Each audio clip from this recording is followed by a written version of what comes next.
বন্ধুরা, চা বানায় নিয়ে আসলাম। এখন চা খাবো, লাল চা।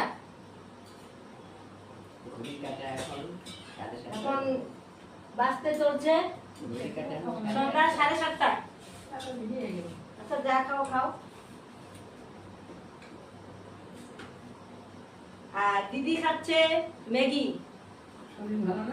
ওর তো শরীর ভালো না, না ও ম্যাগি খাচ্ছে। জ্বর, সর্দি কাশি। আর আমরা লাল চা আর ভুজিয়া দিয়া মুড়ি।